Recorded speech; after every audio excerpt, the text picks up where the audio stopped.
Siria está aquí, a 8 horas de avión de España. Es la mitad de grande y su población se concentra aquí. ¿Por qué? Porque toda esta zona es un enorme desierto, pero un desierto muy importante.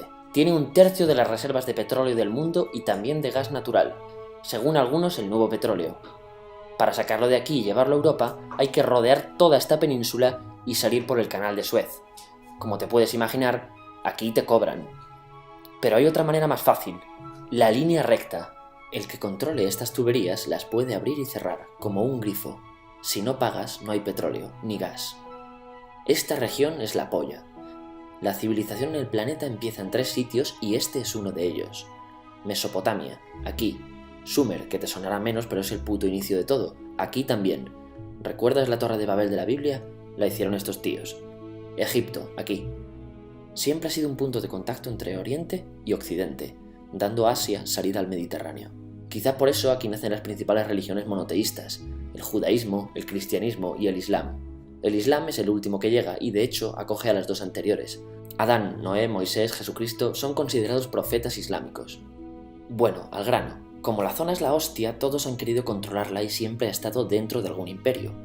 Persas, griegos, los romanos.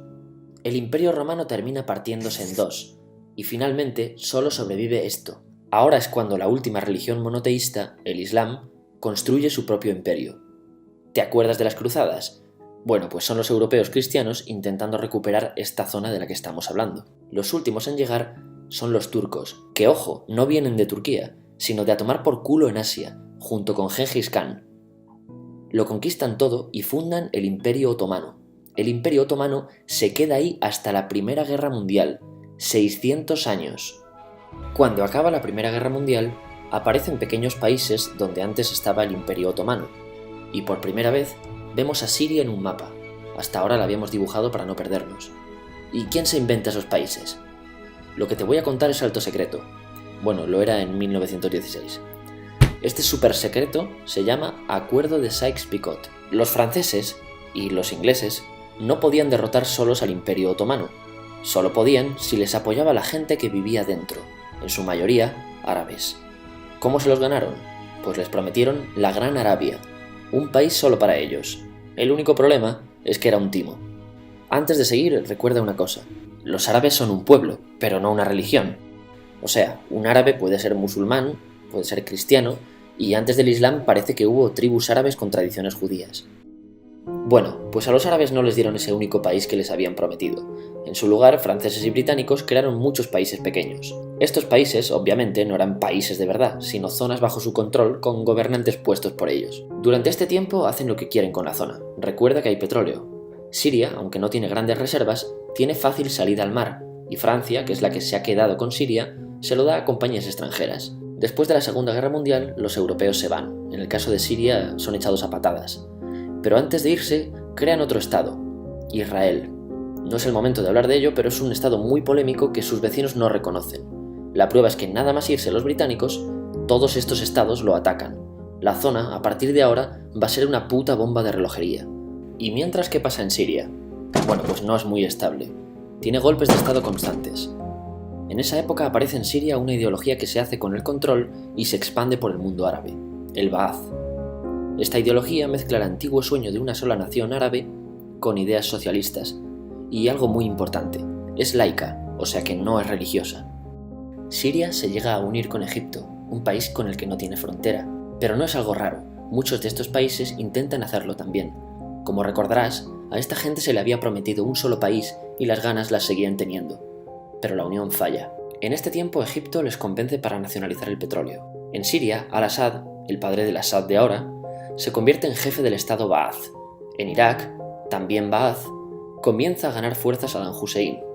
Las diferencias entre ambos países dividen a los partidos Ba'ath de otros países en pro-Siria o pro-Irak. Ahora ocurre la Guerra Fría. El mundo se divide en 2, o eres de Estados Unidos o de la Unión Soviética. Son años muy movidos en los que se pegan constantemente con Israel, invaden su vecino Líbano y comienza una oposición islamista al régimen Ba'ath de Assad, los hermanos musulmanes. Vale, volvamos atrás un momento. Recuerdas que la mayoría de árabes eran musulmanes, ¿verdad? Pues dentro de los musulmanes hay 2 ramas fundamentales, los suníes, la mayoría, y los chiíes.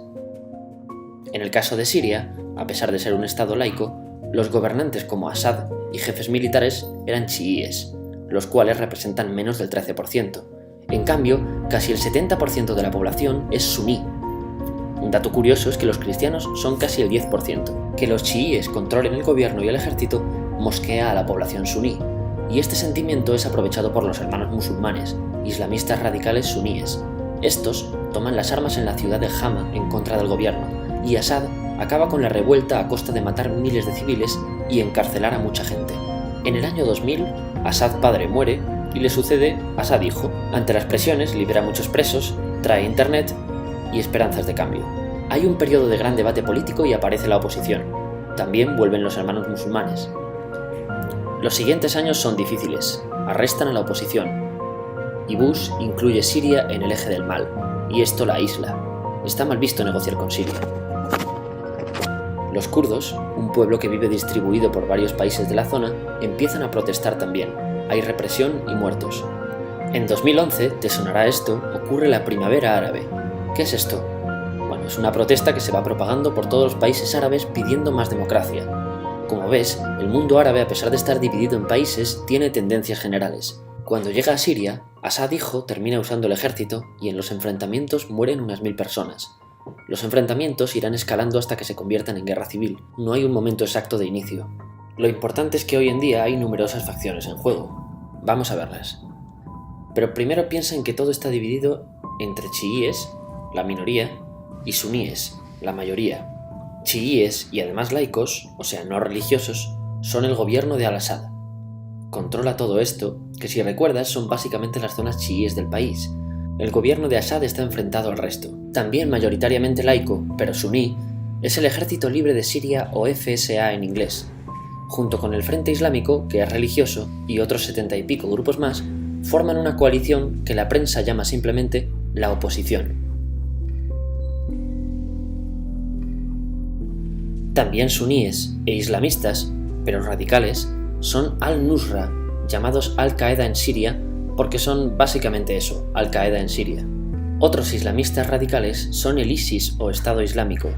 Salen de Al-Qaeda en Irak, controlan la mayor parte de Siria e Irak y se han hecho famosos por sus atrocidades. Su objetivo teórico impacta a muchos. Es un Estado Islámico a lo largo de Asia, África y Levante, aunque a ti ya te suena, ¿verdad? En naranja tenemos al pueblo kurdo, que recordarás porque el presidente Al-Assad lo reprimió, al igual que gobiernos de países próximos también hacen. Ahora controlan militarmente esta zona.